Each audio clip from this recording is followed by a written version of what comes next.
తాకట్లో ఉన్న మీ బంగారాన్ని విడిపించి ఆ రోజు ఆన్లైన్ రేటుకి కొంటాం. Sharma gold company. So much అండి. ఇవాళ నిజంగా చాలా ఆనందంగా ఉంది. ఈ ఆనందం వెనకాల ఆర్ద్రత ఉంది.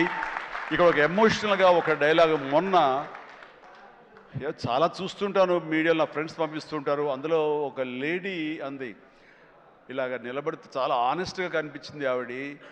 ఏంటయ్యా ఇంకా ఎంతకాలం కష్టపడతావయ్యా, ఇలా కష్టపడాలా? ఎప్పుడెప్పుడో నేను సినిమాలు చూశాను, అప్పటి నుంచి ఇప్పటిదాకా నువ్వు కష్టపడుతూనే ఉన్నావు, మమ్మల్ని ఆనందింపజేస్తూనే ఉన్నావు. ఇప్పుడు నీకు ఓపుగుండి ఎంత చేస్తున్నావో, ఎంత శక్తిని చేస్తావో భగవంతుడికి ఆ శక్తిని ఇవ్వాలి. కానీ మమ్మల్ని ఆనందపరచడానికి నువ్వు ఎంతగా శ్రమ తీసుకుంటున్నావు అని చూస్తుంటే మాత్రం ఇంకా ఇంకా ఇవ్వాలా అని. నువ్వు డబ్బుల కోసం నేను అనుకోను, మమ్మకు ఆనందం ఇవ్వడం కోసమే నువ్వు ఇది చేస్తావనేది సుస్పష్టంగా తెలుస్తుంది. అంతటి ఆనందం ఇచ్చి నువ్వు ఎంతో కష్టపడుతుంటే చాలామంది క్లాప్స్ కొట్టచ్చు, వావ్ అనొచ్చు థియేటర్లో. కానీ నాకు లోపల బాధ అనిపించేస్తుంది. అయ్యా నువ్వు రెస్ట్ తీసుకోవాలంటే ఆ తల్లికి సభాముఖంగా చెప్తాను, నేను ఎమోషన్ అయిపోయాను. భగవంతుడా నాకు ఏం జన్మించావు. ఇది ఏదో అంటారే, ఒక ఇది రకమైన ప్రశంస అనేగా తీసుకుంటే కనుక ఇది అందరికి లభించే ప్రశంస కాదు. అండ్ ఆ భగవంతుడు నాకు ఇలాంటి ప్రశంసలు, ఇలాంటి అభిమానులు, ఇలాంటి ఇది ఇస్తున్నందుకు నిజంగా ధన్యవాదాలు తెలియజేస్తూ కృతజ్ఞతతోటి కళ్ళు చెమర్చుని ఆ తల్లి గురించి చెప్తాను. అమ్మ, ఇది మీకు ఎంత ఆనందం ఇవ్వాలనుకుంటున్నానో ఆ భగవంతుడు నాకు ఇలా అవకాశం ఇచ్చినందుకు నేను కూడా ఇంత కష్టపడటంలో ఆనందం అనుభవిస్తున్నాను.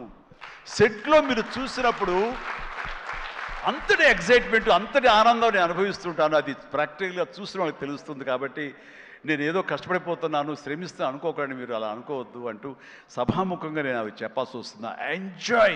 I enjoy working with all youngsters. మీకు ఈ శక్తి ఎక్కడి నుంచి వస్తుందంటే కనుక మీ నుంచి వస్తుంది. నన్ను ఆనందపడేవాడు, నన్ను చూసి ఆనందపడేవాడు, నన్ను ప్రశంసించేవాడు, నేను కావాలని కోరుకునేవాడు, నాకు ఇంకా లాంజివిటీ కావాలని కోరుకునేవాడు, చిరంజీవి ఇంకా ఈ ఇండస్ట్రీలో ఇంకా రాణించాలి, ఇంకా ఎంతో మీకు ఆనందాన్ని ఇవ్వాలని కోరుకునే వాళ్ళ కోరిక ఉంది చూసారా, ఆ కోరిక తాలూకా పాజిటివ్ ఎనర్జీని నేను గ్రహిస్తూ నేను అంత ఎనర్జైజ్ అవుతున్నాను, అంత కష్టపడి పనిచేస్తాను. ఈ జన్మ ఉన్నంత వరకు మిమ్మల్ని అలరిస్తూనే ఉంటాను. అందుకని దీనికి తుది లేదు, ఇది కొనసాగింపే తప్ప. Thank you very much. ధన్యవాదాలు అండ్ జై Hind. Thank you sir, thank you very much. ఇంతటి మెమరబుల్ సంక్రాంతిని మా అందరికీ ఇచ్చినందుకు ఈ కాంబినేషన్కి స్పెషల్ థ్యాంక్ యూ. అండ్ ఈ కాంబినేషన్లో మరో సంక్రాంతి, మరో పండగ కూడా రావాలి అని మనస్ఫూర్తిగా కోరుకుంటూ very special thanks to megastar Chiranjeevi గారు అండ్ విక్టరీ వెంకటేష్ గారు.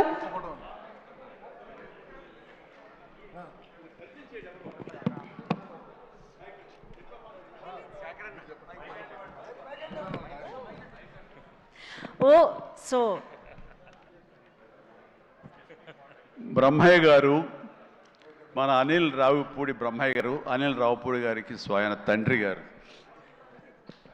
ఈయన సెట్లో ప్రతిరోజు ఉండి తన కొడుకు యొక్క ఎదుగుదలని, కొడుకు పనితనాన్ని, కొడుకు సక్సెస్ని చూసి ఎంతగా ముచ్చటగా పుత్రోత్సాహాన్ని అనుభవిస్తున్నాడంటే ఒక్కోసారి నాకే కుళ్ళు వస్తుంది. నన్ను మించిన పుత్రోత్సాహాన్ని అనుభవిస్తున్నాడు ఈయన.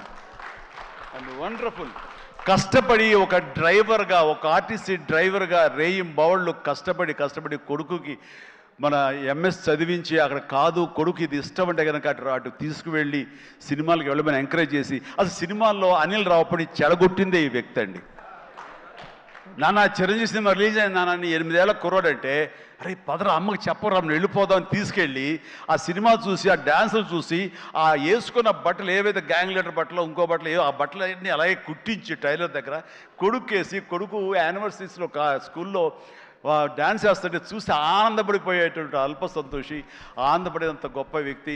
అండ్ తన కోరిక, కొడుకు మీద తను పెట్టుకున్న ఆశలు, ఈ రోజు నా కొడుకు ఇంత సక్సెస్ఫుల్ డైరెక్టర్గా ఉండి సూపర్ స్టార్స్ని తను డైరెక్ట్ చేస్తుంటే ఎంత మురిసిపోతుంటాడంటే, ఇంతకంటే జన్మకి ఏం కావాలి ఒక తండ్రికి. Congratulations and wonderful. ప్రతి నిమిషం ఆస్వాదించండి, ఆనందపడండి ప్లీజ్. వావ్, ఒక ప్రౌడ్ ఫాదర్, ఇంకొక ప్రౌడ్ ఫాదర్.